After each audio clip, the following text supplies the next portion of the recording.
La musculation est à la mode et c'est très bien parce qu'elle peut totalement embellir ta vie, ta santé, rythmer ton quotidien, améliorer tes taux hormonaux, améliorer la confiance que tu as en toi parce que forcément tu as un bon corps et du coup tu as plus confiance en qui tu es, en ce que tu as carrément. Mais malheureusement, cette pratique peut également faire tout l'effet inverse. On peut se renfermer, on peut être même plus complexé qu'auparavant, étrangement. Bref, ça peut vraiment détruire ta vie, si tu as le mauvais abord. Et dans cette vidéo, eh bien justement, j'aimerais t'aider à avoir le meilleur abord qu'il soit vis-à-vis de cette pratique, afin que tu puisses tirer tous les bénéfices de celle-ci sans les points négatifs. Si je me permets de te parler de ça, c'est tout simplement parce que j'ai un certain vécu et un certain recul vis-à-vis de cette même pratique, et que je pense être tombé dans tous les pièges qu'elle a à nous offrir. Et mon désir aujourd'hui, c'est de partager tout ça avec toi, afin que tu n'y tombes pas dedans, afin que tu puisses garder uniquement le positif et que tu progresses le plus rapidement possible. Sur ce, écoute, j'espère que tu regardes cette vidéo pendant que tu manges, parce que je vais pas mal parler, j'ai beaucoup de choses à dire, des choses qui ne sont pas forcément abordées d'ailleurs. J'ai pas vu des gens aborder les thèmes que je vais te citer là. Donc voilà, j'espère que quand même tu prendras le temps d'écouter cette vidéo, parce que je suis sûr qu'elle pourra t'aider. Il y a 3 points qui sont à vraiment prendre conscience, à étudier dans cette pratique, afin qu'elle nous réussisse au mieux. Le premier point, c'est la psychologie. Alors évidemment, je ne suis pas psychologue, je ne prétends pas l'être, mais cela dit, j'ai beaucoup d'expérience, notamment vis-à-vis des fréquentations, vis-à-vis des gens que j'ai pu croiser. J'adore évidemment la salle de musculation et je suis abonné à littéralement toutes les salles de sport, tout simplement parce que passé un temps, j'étais amené à beaucoup bouger, et c'est vrai que je trouvais ça très pratique de prendre un abonnement dans toutes les salles, même si ça coûte un petit peu cher. Et donc j'ai rencontré beaucoup de profils différents, même en termes de coaching d'ailleurs, hein, j'ai pu avoir beaucoup de profils différents, mais les points négatifs psychologiques que j'ai pu, que j'ai pu constater étaient constamment les mêmes. Alors évidemment, on ne parle pas ici de grands changements psychologiques à faire, hein, c'est pas un trouble psychologique qu'on a, mais il faut avoir un abord, il faut avoir le mindset, il faut avoir un certain mental. Et pour vous aider à l'avoir, je vais vous faire part de certaines choses que moi-même j'ai pris conscience et que vous-même vous devriez prendre conscience. Premier point, ne pas se comparer. Mais ça semble très bateau de dire ça comme ça, et vous l'avez sûrement déjà entendu partout, c'est sûr. Mais pourquoi je vous dis ça? Je vais étayer un petit peu ce propos-là. En France, lorsqu'on se met à la musculation, on le fait parce que nous sommes complexés et que nous voulons changer de physique.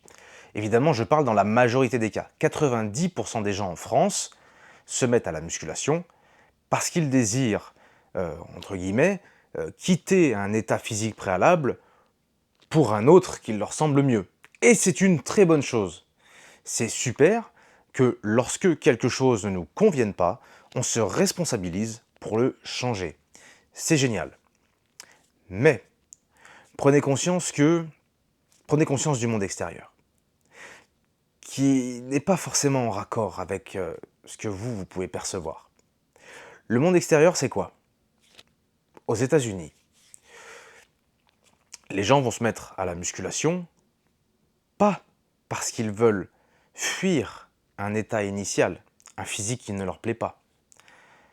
Ils se mettent à la musculation parce que préalablement, ils ont des prédispositions génétiques qui leur permettent de performer plus que les autres dans cette discipline. Aux États-Unis, c'est tout le temps comme ça. Ils ont un œil business, surtout sur le sport. Et lorsqu'on a un œil business dans les disciplines sportives, il va de soi qu'on va faire en fonction de ce qu'on appelle le unfair advantage, c'est-à-dire nos prédispositions, quels sont nos points forts, et on va exploiter nos points forts afin de performer au max, afin de faire partie des meilleurs. C'est de la logique, c'est intelligent, c'est fait pour servir le business. Dans les deux cas, que ce soit en France ou aux États-Unis, l'envie et ce qui nous pousse à faire les choses de manière isolée est très bonne. Autant l'un que l'autre, moi je trouve que c'est la bonne manière, il n'y a pas de problème à ça. Le souci, en revanche, et que ça crée souvent chez les jeunes, c'est que la France, c'est le public des États-Unis. C'est-à-dire que les athlètes américains sont tellement génétiquement doués, ont tellement accès aux meilleurs coachs, parce qu'on étudie beaucoup plus le domaine qu'en France, hein, on va se l'avouer, mais également ils vont avoir accès plus facilement aux produits dopants, parce qu'encore une fois c'est un sujet plus étudié là-bas. Ça crée tellement des monstres physiques, ça crée tellement des gens qui progressent excessivement vite et qui atteignent des niveaux incroyables, que si vous voulez, dès qu'ils vont mettre une photo sur Instagram, ça fait des millions de vues, des millions de likes, très rapidement. Parce qu'ils sont extrêmes, parce qu'ils sont uniques, parce qu'ils font partie des 0,01% de ce monde. Et en France, nous, on observe ça. Et le problème, c'est qu'en tant que public, avec toutes les différences que j'ai énumérées précédemment, on ne peut pas désirer atteindre le même niveau. Nous ne sommes pas comme eux. Nous ne sommes pas, potentiellement d'ailleurs, hein, je ne sais pas à qui je parle derrière cette caméra, mais potentiellement, vous n'êtes pas aussi doué génétiquement, ou sinon c'est que vous faites partie du 0,001% des gens, mais je pense que d'ailleurs, si vous faites partie de ces gens-là, vous ne cliquerez même pas sur cette vidéo, parce qu'elle ne vous servira à rien. Quelqu'un de doué dans cette discipline, en général, il se pose vraiment pas beaucoup de questions, parce que les choses leur réussissent beaucoup plus facilement. Il y a des différences, comme ça, génétiques, naturelles. La génétique, c'est pas liberté, égalité, fraternité, hein. La génétique, c'est, bon, bah, celui-là, il va faire 1m30, celui-là, il va faire 2 mètres, celui-là, il va faire 130 kilos, celui-là, il va en faire 20. La génétique, c'est aléatoire, la génétique est une pute, comme on pourrait le dire. Je sais que beaucoup disent ça, mais c'est vrai. La génétique, c'est la loterie. Et il faut accepter nos différences de ce point de vue-là, et il faut accepter que les résultats d'autres personnes puissent nous faire rêver sans que nous-mêmes, on puisse désirer atteindre les mêmes résultats. Il faut se détacher des résultats des autres et de nos propres résultats. Il faut être capable d'aimer et de se sentir motivé par les résultats des autres sans pour autant se dire qu'on va être aussi ambitieux pour nous-mêmes parce que dans tous les cas, nous n'y arriverons pas. Cela dit, on en arrive au deuxième point psychologique, parce qu'il n'y a que 2 points dans le paragraphe psychologie. On en arrive au deuxième point. Parce que ce qui vous permet d'apprécier les résultats des autres, sans pour autant vous dire que vous avez besoin d'atteindre ou que vous-même, vous allez devoir atteindre ces résultats-là, et être en paix avec vous-même vis-à-vis de ce fait-là, arriver à faire une section entre les résultats des autres et les vôtres, arriver à faire une section entre ce que les autres ont, ce que vous avez, ça va être l'amour inconditionnel que vous vous portez. Votre manière de vous apprécier doit être inconditionnelle. C'est probablement d'ailleurs ce qu'on appelle la confiance en soi. Vous ne devez pas vous aimer parce que vous faites. Vous ne devez pas vous aimer parce que vous avez. Vous ne devez pas vous aimer parce que vous ressemblez à telle personne. Vous devez vous aimer parce que c'est la seule manière de bien vivre sa vie. Parce que c'est la seule manière d'être en paix avec vous-même. Parce que c'est la seule chose que la nature vous propose en fait. Vous voyez ? Vous devez avoir un amour inconditionnel avec vous-même, qui est hors de toute condition. D'ailleurs, c'est la définition du mot inconditionnel. C'est ça qui crée cette espèce de confiance en soi, comme je l'ai dit, mais c'est aussi ça qui va vous permettre d'aimer ce que sont, ce que ont, ce que font les autres, sans pour autant vous sentir névrosé.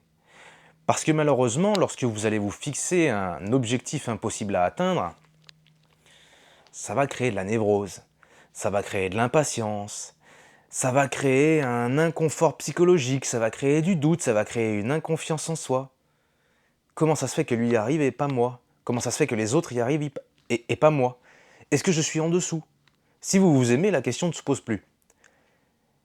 Donc je vous invite à faire un travail et à prendre conscience que vous-même, vous devez vous aimer juste parce que vous le devez, parce que c'est la moindre des choses que vous devez faire vis-à-vis de vous-même. mais que également, vous devez prendre conscience de vos points faibles, de vos points forts. Et là, je ne parle pas juste des points faibles et points forts musculaires, mais c'est multifactoriel. C'est-à-dire que prenez conscience de vos dons, prenez conscience de là où vous n'êtes pas doué. Ne cherchez pas à être bon dans tous les domaines. Et je pense que c'est la meilleure manière de progresser en musculation, dans sa vie, mais aussi en musculation. Et je vous fais un petit parallèle avec mon expérience personnelle, mais... Alors moi, il faut savoir, je pense que pendant très longtemps, je me suis détesté. Vraiment. Déjà parce que j'ai été obèse pendant une très grande partie de ma vie, parce que j'avais des troubles du comportement alimentaire. Je ne sais pas pourquoi, j'ai eu une enfance très heureuse, mais parfois, le corps, la psychologie, on ne sait pas ce qui se passe. Et donc, je me suis vraiment détesté, je pense, depuis que j'ai 8 ans, depuis que je me suis mis à être obèse, en fait. J'ai commencé à grossir à 8 ans jusqu'à mes 13 ans. Et à la fin de mes 13 ans, c'était la fin de l'obésité. Et pendant cette période-là, je me suis détesté, mais ça a laissé des séquelles aussi pour le après. Et comme je l'ai dit, vu que je ne m'aimais pas, lorsque je me suis mis à faire de la musculation, j'étais très impatient vis-à-vis de mes résultats. Il fallait vite que je me sorte de qui j'étais. Donc j'étais impatient. Il fallait vite que je ressemble à quelqu'un d'autre que moi-même. Je ne pouvais pas vouloir ressembler à moi-même si je ne m'aimais pas. Vous voyez ce que je veux dire? Et d'un coup, j'ai pris conscience de tout ça, j'ai pris du recul sur moi-même, j'ai pu me détacher de mon propre état, et je me suis rendu compte que déjà, bah oui, effectivement, j'avais pas d'autre choix que de m'aimer, et je me suis dit, ok, je ne ressemblerai jamais à The Rock dans Baywatch. Il fait 1m90, etc., je fais 1m70, tout ça. Il a des poignets comme as, alors que moi, ils sont comme ça, etc. Enfin voilà. Je reste à ma place à ce moment-là. Je me dis, je ne pourrai jamais ressembler à quelqu'un comme ça. En revanche, je peux avoir un niveau à la Zac Efron. Vous voyez ce que je veux dire? C'est-à-dire que j'ai accepté là où moi, je pouvais aller. Qu'est-ce que moi, je pouvais faire? Et c'est à ce moment-là que j'ai eu la meilleure shape de ma vie. En acceptant qui j'étais, j'ai pu aller au sport de la manière la plus sereine qu'il soit, en respectant mon corps et en appliquant les choses que je devais appliquer sans complexe et sans me poser de questions. C'est un exemple. J'espère que c'était pas trop long. Mais voilà, je sais que beaucoup de personnes ont ce genre de petits, j'allais dire défauts psychologiques, mais faut pas vous en vouloir si vous avez ça. Mais c'est vrai qu'on a tous tendance à raisonner un petit peu comme ça, et d'autant plus maintenant avec les réseaux sociaux. Maintenant, nous allons rentrer un peu plus dans le vif du sujet. La pratique en elle-même, elle peut également vous faire défaut, mais vous allez voir que elle est en lien directement avec l'aspect psychologique. Donc le deuxième point, c'est la nutrition. La majorité ont tendance à vouloir être extrêmes avec la nutrition parce qu'il leur faut cet aspect objectif. Il faut, à l'homme, il lui faut se sentir être dans une case. Et vous verrez que même ceux qui vous disent qu'ils veulent sortir des cases, au final, ils en créent juste une supplémentaire. En tant qu'homme, on a besoin de s'assimiler à quelque chose. C'est pas mal, ce n'est pas mauvais. Même les plus grands de ce monde ont voulu s'assimiler à quelque chose, sûrement. Donc ce n'est pas mal. Mais il faut se comprendre, afin de pouvoir déjouer les propres pièges qu'on s'impose. Et vu que, justement, on veut se catégoriser, eh bien, souvent, on va être extrême au niveau de la nourriture, c'est-à-dire on va se dire, soit je suis en prise de masse, soit je suis en sèche.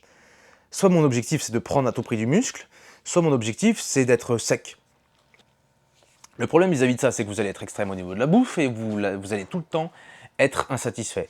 Pourquoi? Parce qu'en prise de masse, du coup, vous allez prendre forcément du gras, qui que vous soyez, et au moment où vous aurez trop pris de gras, vous allez vous remettre à complexer sur le gras, et au final, vous vous dites,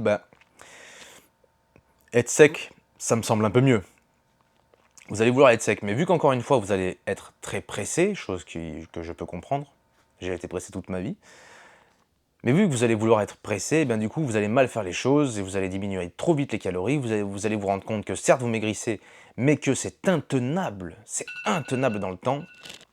excusez-moi. Il n'y a pas de cut dans cette vidéo, donc vous assistez à mon alarme.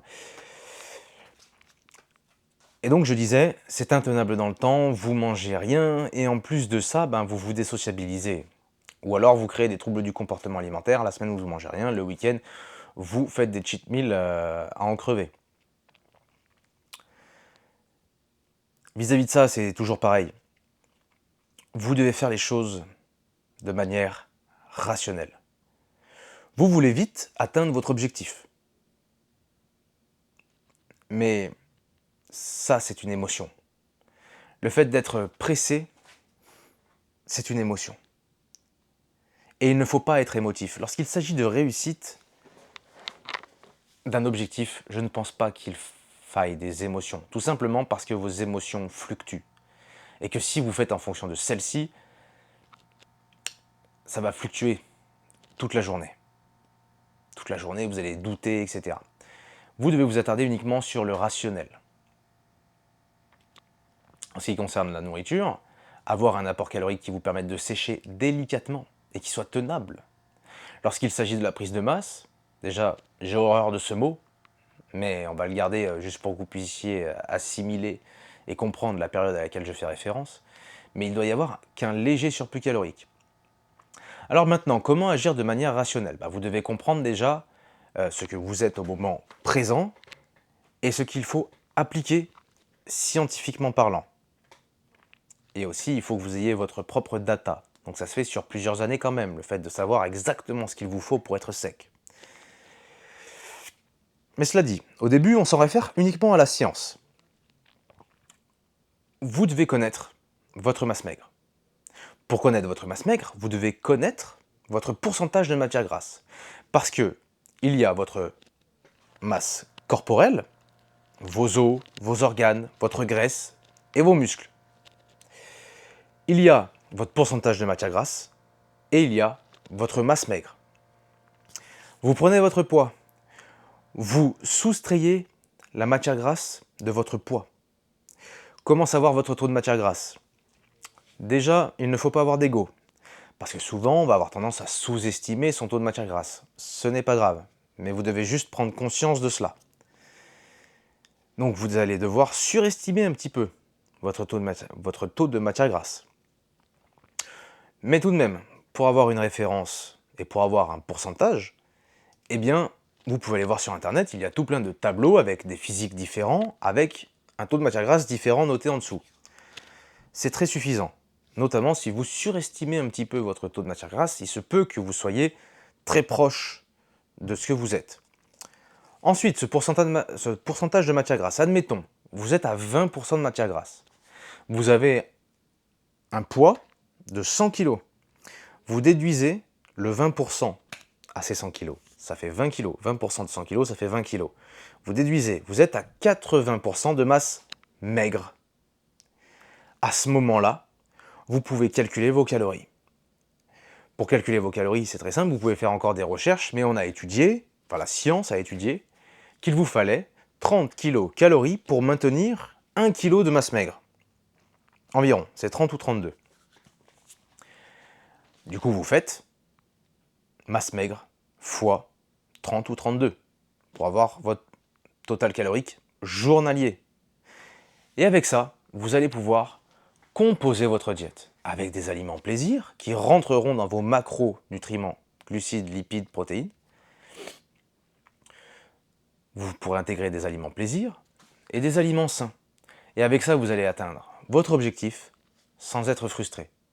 Et là, on vous demande de ne pas réfléchir, de ne pas vous oppresser. Là, vous avez déjà ce qu'il faut pour uniquement conserver votre masse maigre. Donc si vous conservez uniquement votre masse maigre, c'est que proportionnellement à votre poids, vous êtes déjà en déficit. Vous voyez? Vu que ça, c'est fait pour sauvegarder uniquement la masse maigre, et votre poids, il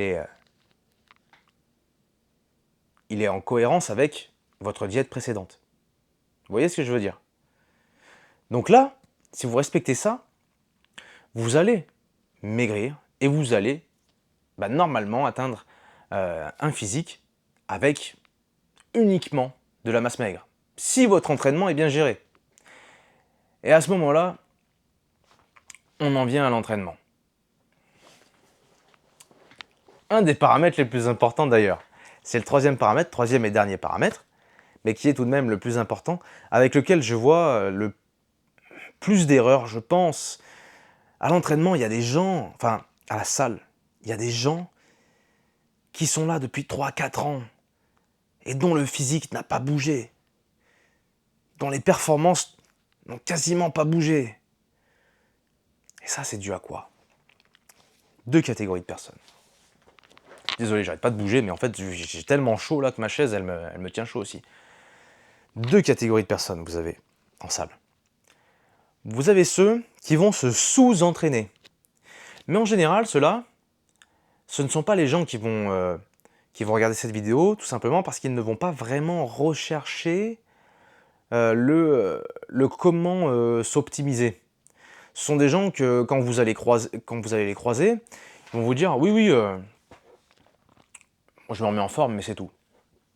En général, les entraînements en mode moi je me remets en forme, mais c'est tout, ce ne sont pas des entraînements faits pour prendre du muscle, ni même pour progresser, hein.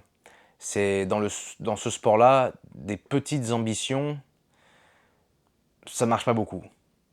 C'est autant il faut pas avoir de trop grosses ambitions et essayer d'être comme quelqu'un d'autre, parce que sinon bah, ça vous crée une vie de merde, etc. Et encore une fois, voilà, psychologiquement c'est pas bon. Autant si vous voulez réellement progresser, il faut quand même avoir une ambition à la hauteur de vos capacités. Et on en a tous quand même pas mal des capacités. Donc voilà, ces gens-là se sous-entraînent en général. Maintenant, la plus grosse catégorie des gens que je peux voir en salle, ça va être le fait de se surentraîner. Vu que vous avez un objectif qui vous tient à cœur, vous allez avoir probablement les mêmes mécanismes euh, que, euh, que lorsque vous avez une approche de la diète. Un mécanisme assez extrême. Vous voulez vite arriver à votre objectif. Et vu que vous voulez vite arriver à votre objectif, vous allez tout donner. Faire des séances assez longues, si vous avez le temps, et assez intenses. Peut-être même trop intenses d'ailleurs. Vous allez vous entraîner à l'échec sur toutes les séries.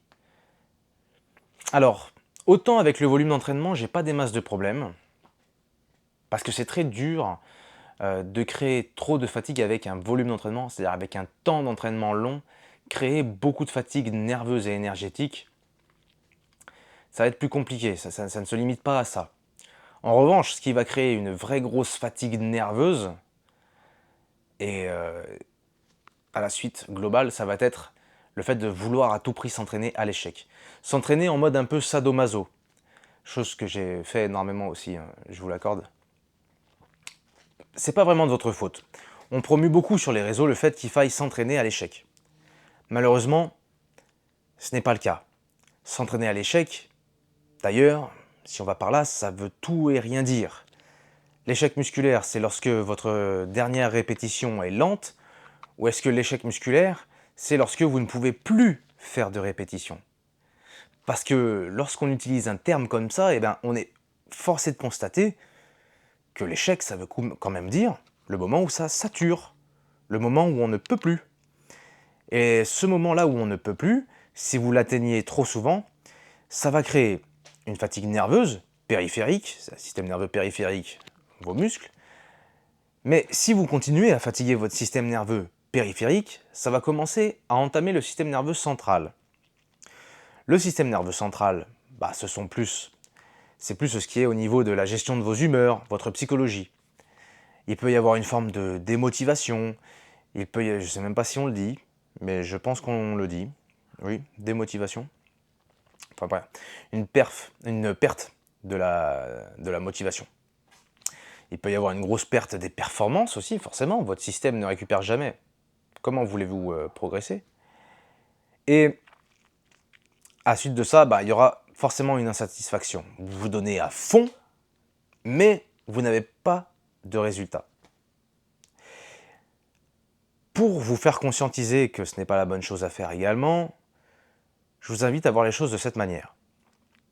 Parce que c'est comme ça que moi-même, je me suis résumé le fait que je ne devais plus m'entraîner comme ça. C'est-à-dire que l'entraînement est fait pour que, à terme, il y ait de la performance. Mais l'entraînement, ce n'est pas la performance. L'entraînement, ce n'est pas performer à chaque fois, ça n'existe pas. On s'entraîne pour performer. Mais on ne performe pas tout le temps. Enfin, on ne performe pas pour s'entraîner. Vous voyez ce que je veux dire? Ce sont deux choses différentes. Ce sont deux choses d'ailleurs, ce mélange-là, c'est uniquement appliqué en musculation. Le fait de vouloir aller à l'échec à chaque fois. Parce que si vous faites ça en sport de combat, par exemple, ça voudrait dire que vous devez vous entraîner à prendre des KO. Vous voyez la logique qui est mauvaise? Bref, je pense que vous m'avez compris. La science, maintenant. Vis-à-vis de ce sujet, la science possède énormément d'études et elle montre que, justement, il n'y a pas plus de gains musculaires avec quelqu'un qui s'entraîne jusqu'à l'échec qu'avec quelqu'un qui garderait 1 à 2 répétitions de réserve à chacune des séries. Pas plus de gains. Par contre, il a été démontré que ça engendrait beaucoup plus de fatigue de s'entraîner jusqu'à l'échec musculaire, alors que les personnes qui s'entraînent avec 1 à 2 répétitions de réserve, surtout sur les mouvements polyarticulaires qui permettent de charger lourd, avaient une bien meilleure récupération, une bien meilleure motivation, et elles pouvaient plus performer dans le temps. Et donc ça, sur la longueur, ça crée plus d'hypertrophie musculaire.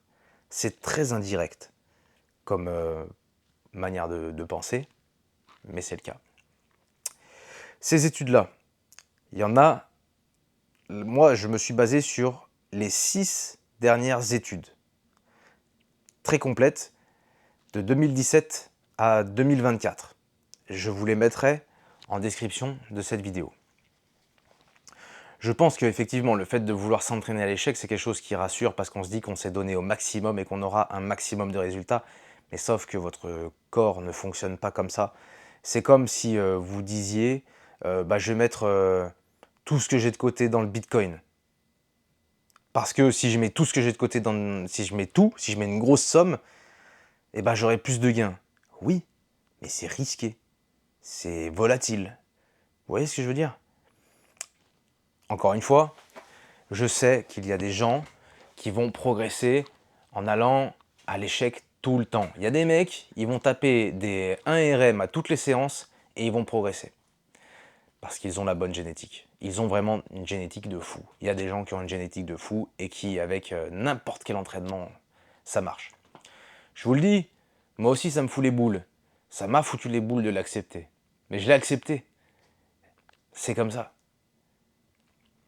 Alors prenez conscience de qui vous êtes, vous pouvez faire de grandes choses. Et là on parle de la musculation, vous pouvez vraiment avoir un beau corps. On peut tous avoir un beau corps avec une belle composition corporelle, avec une belle répartition musculaire.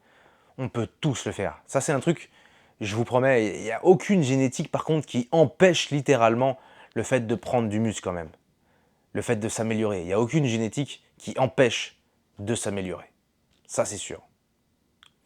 Donc prenez conscience de ça, appliquez les bonnes choses, soyez rationnels, aimez-vous, et je vous promets que vous allez aller loin. Sur ce, cette vidéo est terminée. C'était une petite vidéo face cam, sans cut, sans rien. J'espère que celle-ci vous aura plu. Moi en tout cas, ça m'a fait plaisir de partager ces quelques mots avec vous, si on peut dire ça ainsi. N'hésitez pas à mettre un petit like, à vous abonner, et moi je vous dis à la prochaine pour une autre vidéo, en espérant qu'il fasse un petit peu moins chaud parce que là j'en peux plus.